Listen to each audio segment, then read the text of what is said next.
Hello everyone, welcome back in our channel. दोस्तों, आप सभी का स्वागत है। मैं हूं कपिल। तो दोस्तों, आज हम इस वीडियो में क्वेश्चन नंबर 93 को आज हम कंप्लीट करेंगे।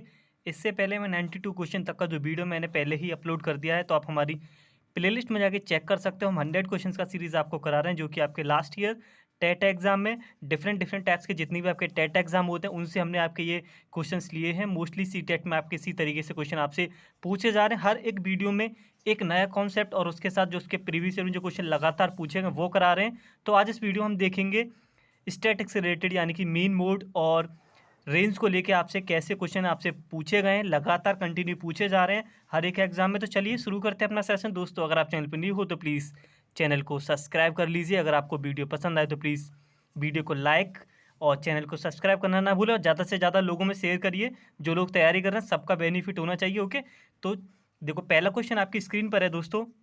तो मैंने यहाँ पे क्या कर रखा है, मैंने क्वेश्चंस को ऑलरेडी सॉल्व कर रखा है, जिससे कि हम ज़्यादा से ज़्यादा क्वेश्चन को हम देख सकें और समझ सकें किस तरीके के क्वेश्चन आपसे पूछेंगे। तो ये क्वेश्चन आपसे सी टेट 2014 में पूछा गया। सेम यही क्वेश्चन आपसे यूपी टेट में भी पूछा गया। डिजिट थोड़ी अलग थी, लेकिन वो मैंने क्वेश्चन नहीं लिखा है बिकॉज वो आपका सिमिलर हो जाता। तो देखिए कैसे पूछा जाता है क्वेश्चन। आंकड़े आपको दे रखे 7 6 7 9 8 8 10 और 8 के माध्यांक और बहुलक का आपको माध्य बताना है। माध्यांक का मतलब होता है मीडियन, और बहुलक का मतलब आपका मोड होता है। उनका जो भी निकल के आएगा उनका आपको माध्य यानी कि एवरेज मीन वो आपको निकालना है। ठीक है, तो ना सबसे पहले हम क्या करेंगे, जो भी आपको डाटा गिवन है उसको अरेंज करना है किसमें, असेंडिंग ऑर्डर में, बढ़ते हुए क्रम में। ठीक है, तो हमने ये उसको असेंडिंग ऑर्डर में हमने लिख लिया है। फिर आपको काउंट करना होता है जो एन है वो आपके एन ऑड है या फिर इवन है। इसमें जो हमारे नंबर ऑफ टर्म है वो आपके 8 है, यानी कि 8 के लिए हमारा जो मीडियन का फॉर्मूला होता है दोस्तों, वो आपको याद होना चाहिए। n/2 + 1 term divided by 2। N आपका 8 रहेगा, एन के प्लेस में हमने 8 रख दिया है। 2 4 जा 8 और 4 और 1 5 हो गया।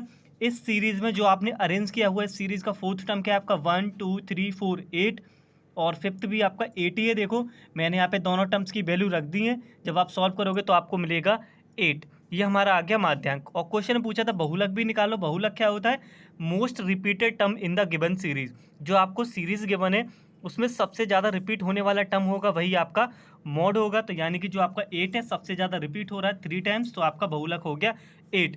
क्वेश्चन में पूछा गया था माध्यांक और बहुलक का जो भी माध्य आएगा वो बताना है। आपका देखो माध्यांक कितना है, 8 है, और बहुलक भी आपका 8 है। दोनों को ऐड करिए, 2 से डिवाइड, 2 8 जा 16, यानी कि जो आपका ऑप्शन है यहाँ पे ऑप्शन नंबर डी आपका यहाँ पे सही हो जाएगा। उम्मीद करता हूँ आपको सब कुछ समझ आ गया होगा। तो चलिए बढ़ते हैं अगले क्वेश्चन की तरफ। तो अगला क्वेश्चन दोस्तों आपका ये रहा। ये क्वेश्चन आपसे सीट है 2015 और 16 में पूछा गया। ठीक है, 16 का मतलब क्या है, यही क्वेश्चन परिसर बहुलक और माध्यांक के माध्य पूछा था। डिजिट उसमें अलग थी, इसीलिए मैंने सी में काउंट कर दिया, वो लिखा नहीं है, सिमिलर हो जाता है। ठीक है, नाउ सबसे पहले हम क्या करेंगे, गिवन डाटा को अरेंज करेंगे किसमें, असेंडिंग ऑर्डर में। जो आपका डाटा है उसमें जो टर्म है वो आपकी 11 है। ऑड है, ऑड होता है तो वेरी सिंपल, बहुत आसान है। तो उसमें क्या करते हैं, जो भी आपके टर्म होते हैं उसमें एक ऐड करिए और 2 से डिवाइड। टर्म कितनी थी आपकी, 11 थी, 11 में एक ऐड कर दिया, 6 टर्म आ गया। जो आपने अरेंज किया हुआ असेंडिंग ऑर्डर में सीरीज का जो 6 टर्म है वो आपका यहाँ पे मीडियन हो जाएगा। 3 आपका यहाँ पे माध्यांक हो गया मीडियन। ठीक है, फिर क्वेश्चन में पूछा गया बहुलक मोस्ट रिपीटेड टर्म, सबसे ज़्यादा रिपीट होने वाला टर्म आपका बहुलक मोड होता है, यानी कि 2। परिसर यानी कि रेंज की बात करते हैं। रेंज क्या होता है, हाईएस्ट माइनस लोएस्ट। हाईएस्ट क्या है इसमें 7 है, लोएस्ट वैल्यू क्या है 0 है। दोनों का डिफरेंस आपका हो गया 7। ठीक है, अब जो तीनों वैल्यू निकल के आई है इन सब का आप माध्य निकाल दीजिए, एवरेज क्या होगा। तो देखिए 3 + 2, यानी कि हमने पहले 3 ले लिया, 2 ले लिया, 7 ले लिया। टर्म कितने, 3 से डिवाइड कर दिया। जब आप इसको 12 को डिवाइड करोगे 3 से तो आपको मिलेगा 4, यानी कि जो आपका यहाँ पे ऑप्शन सही होने वाला है वो होने वाला है ऑप्शन नंबर ए। और उम्मीद करता हूँ आपको सब कुछ समझ आ गया होगा। तो चलिए बढ़ते हैं अगले क्वेश्चन की तरफ। देखो ये क्वेश्चन भी आपसे सीटेट 2015 में आपसे पूछा गया। पहले क्या होता था, जो सीटेट का एग्जाम होता था 2 बार हुआ करता था, इसीलिए 2015 में दोनों पेपरों में आपसे पूछा गया था।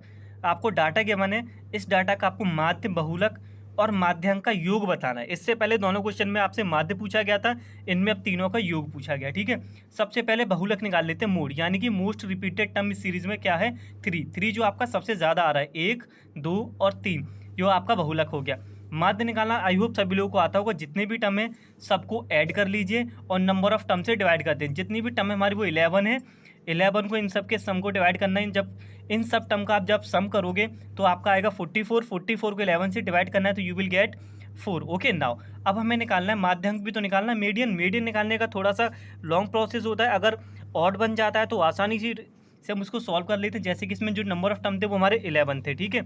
और हमें मीडियन निकालने के लिए सबसे पहले जो गिवन सीरीज होती है उसे अरेंज करना होता है, किसमें, असेंडिंग ऑर्डर में, बढ़ते हुए क्रमों में, ओके, जिसे हम बोलते हैं आरोही क्रम, ठीक है। तो माध्यांक जो मीडियन का फॉर्मूला रहता है वो होता है n+1/2, n आपका 11 है, 11 + 1 12, 12/2 6 आएगा। इस सीरीज का 6 टर्म क्या जो आपने अरेंज किया था, 1 2 3 4 5 6, यानी कि 6 टर्म आपका 3 है। तो देखिए क्या पूछा गया था क्वेश्चन में आपसे, इन माध्यांकों का योग जितने भी निकल के आएंगे 4 + 3 + 3, माध्यांक, माध्य और बहुलक सबका सम आ गया 10, यानी कि इसका जो आंसर सही होने वाला है वो ऑप्शन नंबर आपका सी यहाँ पे सही हो जाएगा। तो चलिए बढ़ते हैं अगले क्वेश्चन की तरफ।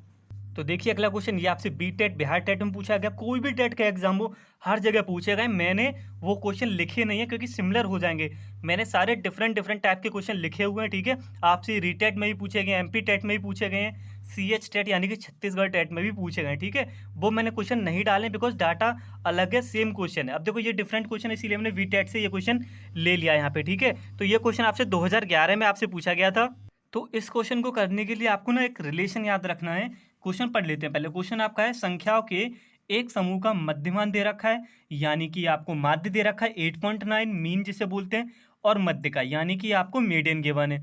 तो आपको बहुलक बताना है, मोड क्या होगा। आपको रिलेशन याद रखना है, 3 median is equal to mode plus 2 mean, यानी कि 3 मध्य का इजिकल टू बहुलक प्लस 2 माध्य, ओके। मध्य का की वैल्यू यहाँ रख देनी है, मध्य का कितनी दे रखी है आपको, मीडियन 9 दे रखा है, बहुलक आपसे पूछा है, मोड की वैल्यू आपको निकालनी है, +2 × माध्य यानी कि मीन आपको गिवन है 8.9। फिर सिंपल सी कैलकुलेशन, उम्मीद करता हूँ इतना तो आप सभी लोग कर ही लोगे और आना भी चाहिए। तो कैलकुलेशन करने के बाद आपको मिलेगा 9.2, यानी कि आपका जो ऑप्शन यहाँ पे सी सही हो जाएगा। तो देख लीजिए इसी तरीके के क्वेश्चन आपसे लगातार हर एक टेट एग्जाम में बन रहे हैं। आप अपनी तैयारी को यहाँ से आगे बढ़ा सकते हो, एक तरीके का आप इनको रिवीजन भी कह सकते हो। तो चलिए बढ़ते हैं अगले और क्वेश्चंस की तरफ। देखिए डायरेक्टली वर्ड प्रॉब्लम पे भी आपके क्वेश्चन पूछे जाते हैं। तो देखो ये कैसे क्वेश्चन आपको करने हैं। तो क्वेश्चन देखो, ये आपसे बीटेट 2011 में ही पूछा गया था। बार ग्राफ किसकी ऊंचाई प्रदर्शित करता है, ये आपसे पूछा गया, संख्या, लंबाई या मान या फिर बारंबारता। ये आपको याद रखना है, जो बार ग्राफ होता है ऊंचाई मान को प्रदर्शित करता है। किसको करता है, ऊंचाई का जो मान होता है उसको प्रदर्शित करता है, ठीक है। अगला क्वेश्चन बढ़ते हैं। अगला क्वेश्चन आपका है, आयत चित्र प्रदर्शित क्या करता है। जो आयत चित्र होता है वो क्या प्रदर्शित करता है, ये क्वेश्चन आपसे रीट 2016 में पूछा गया है।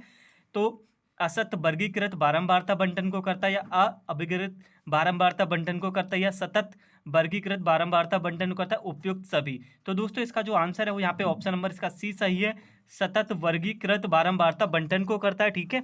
तो चलिए बढ़ते हैं अगले और क्वेश्चन की तरफ। 2 क्वेश्चन और फिर अपने सेशन को हम कंप्लीट करेंगे।